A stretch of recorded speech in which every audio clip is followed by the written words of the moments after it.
हाणे ही मश्क जो 9 नंबर सुवाल आहे उन जी हल था कयूं। सही आहे 1.4 मश्क जो 1.4 मश्क क्वेश्चन नंबर 9 छा आहे क्वेश्चन नंबर 9 असां वटि आहे 10,000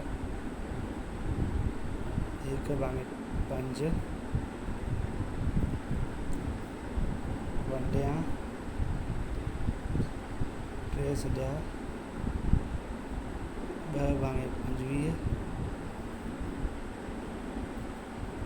ज़रबियां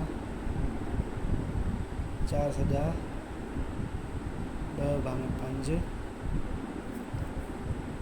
वंडियां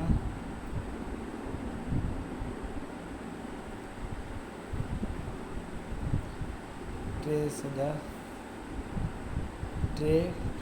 3 काटू 1/5 काटो जी निशानी सही है। सॉरी इतनी में वर्ष ये पंहिंजो काटो जी निशानी है।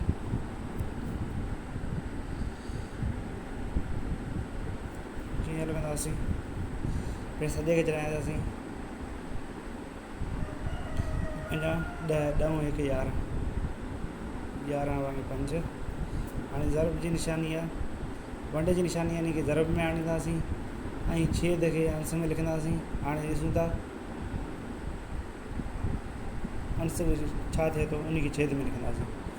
हाणे 25 जो खोड़ पवंदासीं 3 दफ़ा 25 75 75 2 77 ज़रबियां। हाणे 5 जो खोड़ 4 दफ़ा पढ़ंदासीं 4 5 20 ऐं अंश खे प्लस कंदासीं 20 2 22 22/5 हाणे हिते ई क्लोज आहे। ठीकु आहे हाणे इन वंडियां पहिरीं हिन खे छॾाईंदासीं पोइ उन खे ज़रब में आणींदासीं। सही आहे हाणे इन में सॼो कोन्हे त इन जो असां नंढी बनस्पत हिते कढंदासीं। हाणे ही जंहिंजे हेठां को बि न हुजे उन जो मतिलबु ॿियो अदद वारो जंहिंजो छेद न हुजे उन जो ॿिए अदद जो छेद नंढी बनस्पत आहे। हाणे छा कंदासीं इन जी नंढी बनस्पत 5 आयो 5 खे ज़रब ॾींदासीं 3 सां मतिलबु 3 जे हेठां 1 आहे। सही आहे ॿियो इहो असांजो थाट आहे त 3 जे हेठां 1 आहे। को बि खोड़ो हुजे 3 हुजे 4 अंक हुजे 5 हुजे 6 हुजे उन जे हेठां 1 हमेशह हूंदो आहे अणपुर जो। सही आहे उहो त पूरो अदद आहे पर उन जा 1 ईंदो आहे 1 अचेसि त मतिलबु पूरो अदद आहे न त अणपुर आहे। अणपुर जो मतिलबु पूरो अदद न सही आहे 1 आहे त मतिलबु पूरो अदद आहे। 1 खां ॿियो अदद हुजेसि त पूरो अदद न आहे। हिते पूरो अदद हिन लाइ मतिलबु 1 अथसि। हाणे 1 ई 5 जो नंढी बनस्पत छा थींदो 5 थींदो। चओ त 1 5 खे लॻे थो नंढो अदद वॾे अदद खे लॻे मां तव्हांखे ॿुधायो। हाणे 1 5 खे लॻे थो 5 असांजो नंढी बनस्पत थियो 1 घणा दफ़ा लॻे थो 5 खे या ईअं ॾिसंदासीं या ईअं कंदासीं जंहिंजे हेठां को बि न हुजे उहो ॿिए अदद जो नंढी बनस्पत थींदो। हाणे नंढी बनस्पत खे हुन सां ज़रब ॾींदासीं। सही आहे 5 × 15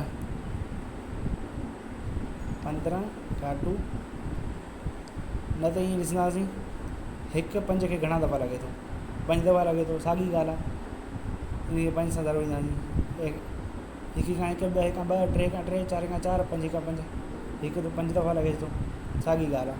इहे ॿई थाट्स आहिनि ऐं घणे करे जेको उस्ताद आहिनि उहे ॿई तरीक़े सां पढ़ाईंदा आहिनि। मां ॿई तव्हांखे तरीक़ा ॿुधाया आहिनि जीअं तव्हां कंफ्यूज़ न थियो के उस्ताद तव्हांखे ॿुधाए त तव्हां किथे कंफ्यूज़ न थी वञो।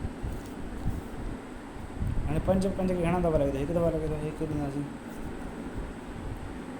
हाणे ॾिसंदासीं को बि खोड़ो हुजे अंश छेद खे आम्हूं साम्हूं लॻे या क्रॉसिंग में लॻे 5 पाण खे 1 दफ़ा, 25 खे 5 दफ़ा, 11 पाण खे 1 दफ़ा, 77 खे 7 दफ़ा। हाणे को बि खोड़ न आहे जो अंश छेद खे वधीक आम्हूं साम्हूं लॻे, उहो अंश खे अंश सां ज़रूरु ॾींदासीं, छेद खे छेद सां ज़रूरु ॾींदासीं।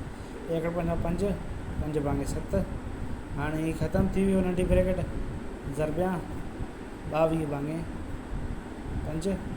हाणे इन 15 मां 1 कट कंदासीं, घणा बचा? 14। हाणे हिते छा कंदासीं? ज़रब जी निशानी ॾेई अंश खे छेद में लिखंदासीं, छेद खे अंश में लिखंदासीं। छेद असां वटि 5 आहे, इन खे अंश में लिखंदासीं। हिते घणा बचे? 14 बचे, 14 हिते लिखंदासीं। हाणे अहिड़ो खोड़ो हुजे कि अंश ऐं छेद खे आम्हूं साम्हूं लॻे या क्रॉस में लॻे। 5 हिन खे 1 दफ़ा, हिन खे 1 दफ़ा। हाणे हिते 14 आहे, हिते 22 आहे। ॾू जो खोड़ो 22 खे 11 दफ़ा, 14 खे 7 दफ़ा। हाणे लिखंदासीं वधीक 1 भाङे 7 बचियो, इन मां 11 भाङे 1 बचियो, हिते कंफ्यूज़ न थियूं। हिते 5 भाङे 7 बचियो, सही आहे। हाणे को बि खोड़ो न आहे जेको अंश ऐं छेद खे आम्हूं साम्हूं लॻे या क्रॉसिंग में लॻे, सही आहे। त पोइ छा कंदासीं? अंश खे अंश सां ज़रूरु ॾींदासीं, छेद खे छेद सां ज़रूरु ॾींदासीं। 5 यारो 55, 5 1 55, 55, 1 7 7, 7 7 49 हे आयो। इन खे वधीक असां छा कंदासीं? वधीक सॼे में आणींदासीं। 1 दफ़ा लॻो। हाणे 55 में 49, 50 खे 1 दफ़ा लॻो, ऐं 55 मां 49 विया, घणा बचिया? 6 बचिया, 6 49। इहो पंहिंजो जवाबु।